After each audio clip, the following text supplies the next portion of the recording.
This is Heather Dewberry from NoExcuseScrapbooking.com. Just want to show you how to make a quick card. We're going to focus on using embossing and a little bit of copic coloring today. One of the easiest ways to make a card, and one of the cheapest is to make a card base, is to just cut a piece of cardstock in half. You can either cut it long ways or short ways. Either way, it'll make a good sized card.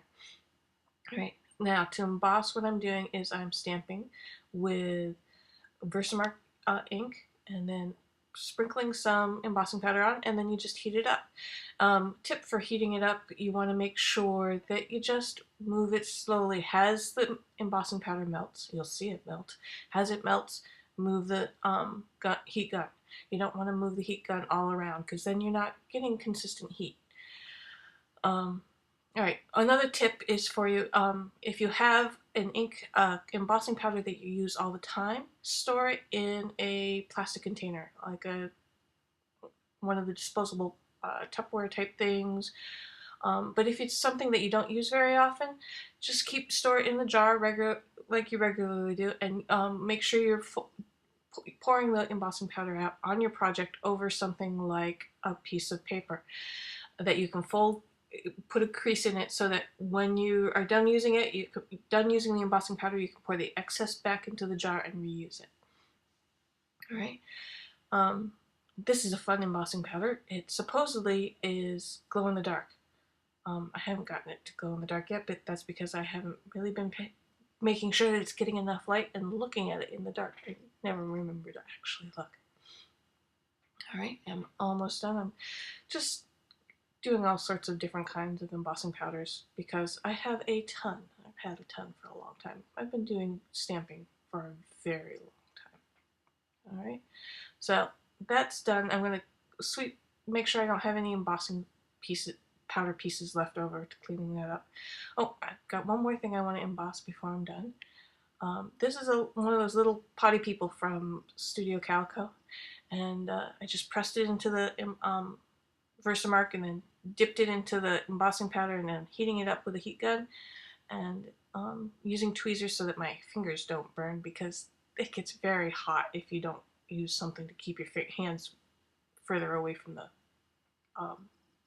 heat gun.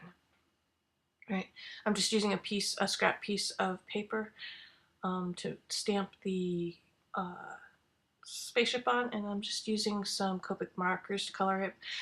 I can never remember exactly how dark each marker is, so I usually do a little test to the side before I actually start coloring so I could visually see the actual differences between the colors. Alright, I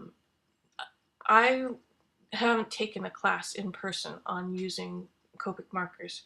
I have taken a class online from Kara Miller. I'll link you up to that in the video notes and on the blog so that you know all the tips. Basically, you always start with the lightest marker and you color in a circular motion, and you work from lightest to darkest as far as colors go. So that's basically what I'm doing, although as you can see, I'm not super circular because, well, it just doesn't work for me. But it works pretty well.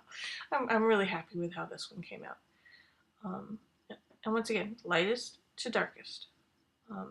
And you also want to pay attention to where the light source is coming from. I decided that the light source was on the left, so the lighter parts of the ship are on the left and around that bottom thing. So, because that bottom thing is, well, it's going to be a tractor beam. For our little green man. And then I'm going to just fussy cut the image out. I've been doing a lot of fussy cutting this month for my cards. And as you can see, the most important thing to remember is move the paper, not the scissors. Although right here, look, I'm moving the scissors because of what I was trying to do there. But mostly, move the paper, not the scissors. I'm really happy with this, remembering that I had this vellum paper because it's got little sparkles in it. It's sort of like, it reminds me of space.